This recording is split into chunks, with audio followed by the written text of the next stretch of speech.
welcome back to another read aloud with Miss Junco. Let's go! Let's start by looking at our questions from yesterday's read aloud. Number 1.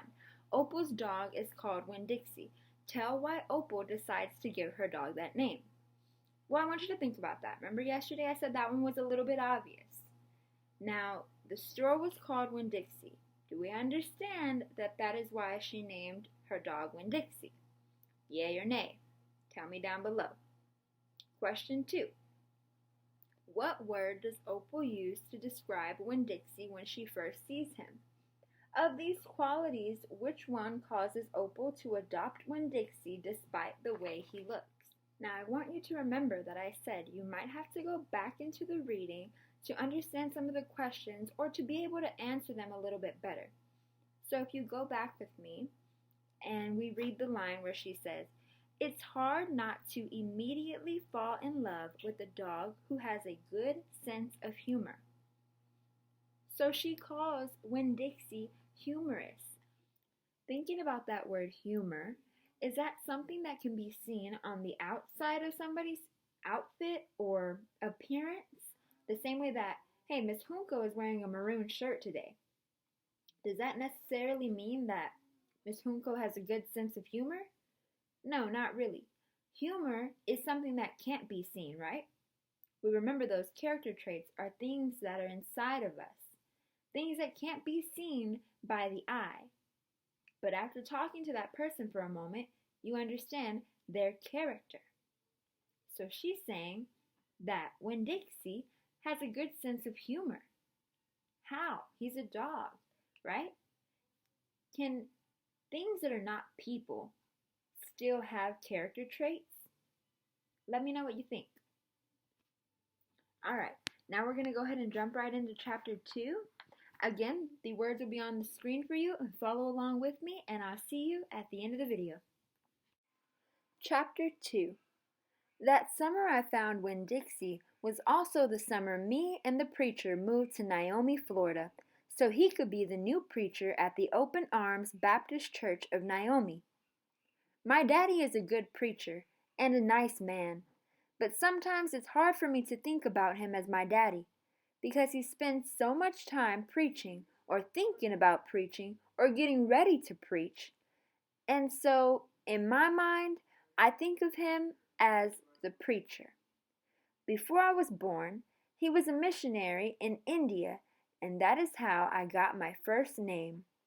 But he calls me by my second name, Opal, because that was his mother's name, and he loved her a lot.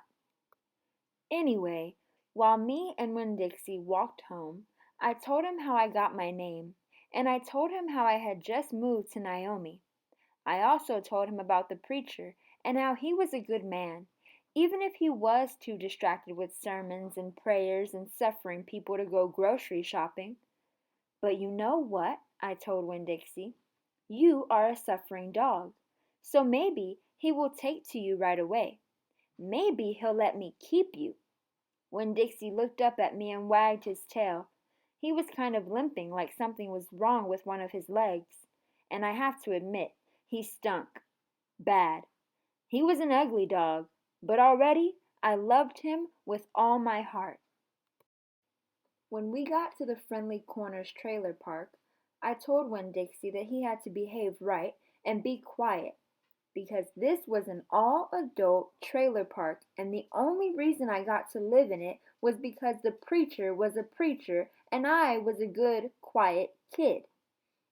I was what the Friendly Corners trailer park manager, Mr. Alfred, called an exception. And I told Winn-Dixie he had to act like an exception too. Specifically, I told him not to pick any fights with Mr. Alfred's cats or Mrs. Detweller's little yappy Yorkie dog, Samuel. Winn-Dixie looked up at me while I was telling him everything, and I swear he understood. Sit, I told him when we got to my trailer. He sat right down. He had good manners. Stay here, I told him. I'll be right back. The preacher was sitting in the living room, working at that little fold-out table. He had paper spread all around him, and he was rubbing his nose, which always means he is thinking hard. "Daddy?" I said. He said back. "Daddy, do you know how you always tell me that we should help those less fortunate than ourselves?" He said. He rubbed his nose and looked around at his papers. "Well," I said, "I found a less fortunate at the grocery store." "Is that right?" he said. "Yes, sir," I told him. I stared at the preacher really hard. Sometimes he reminded me of a turtle hiding inside its shell, in there thinking about things and not ever sticking his head out into the world. "Daddy, I was wondering, could this less fortunate, could he stay with us for a while?" Finally the preacher looked up at me. "Opal," he said, "what are you talking about?" "I found a dog," I told him, "and I want to keep him."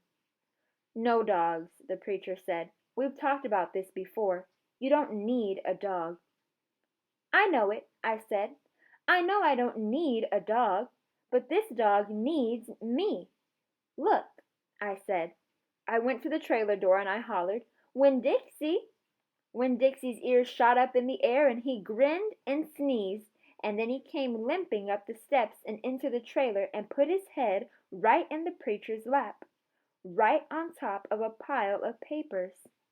The preacher looked at Winn-Dixie. He looked at his ribs and his matted up fur and the places where he was bald. The preacher's nose wrinkled up. Like I said, the dog smelled pretty bad. Winn-Dixie looked up at the preacher. He pulled back his lips and showed the preacher all of his crooked yellow teeth and wagged his tail and knocked some of the preacher's papers off the table. Then he sneezed and some more papers fluttered to the floor. "What did you call this dog?"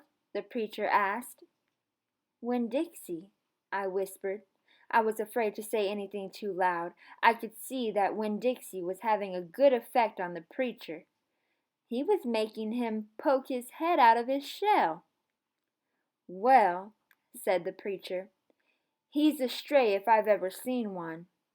He put down his pencil and scratched Winn-Dixie behind the ears. "And a less fortunate, too. That's for sure." "Are you looking for a home?" the preacher asked, real soft to Winn-Dixie. Winn-Dixie wagged his tail. "Well," the preacher said, "I guess you found one." All right, y'all, that completes the reading of Chapter 2 for our book. And before we move on to our reflective questions, I need you to get yourself a pencil or a pen and a paper and bring it right back so we can get started.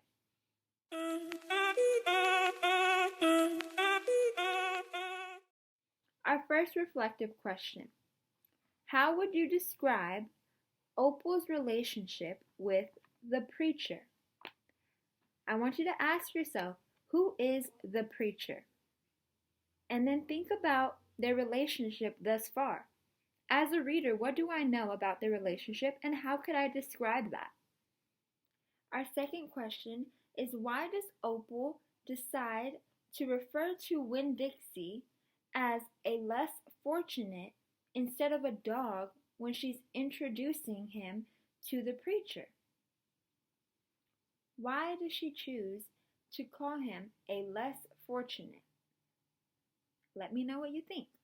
I just want to say, I do see all of you in the comments and I'm so proud of you. I know that you're working hard on Google Classroom. I know that you're commenting down below here, and you're even working on your STEM scopes.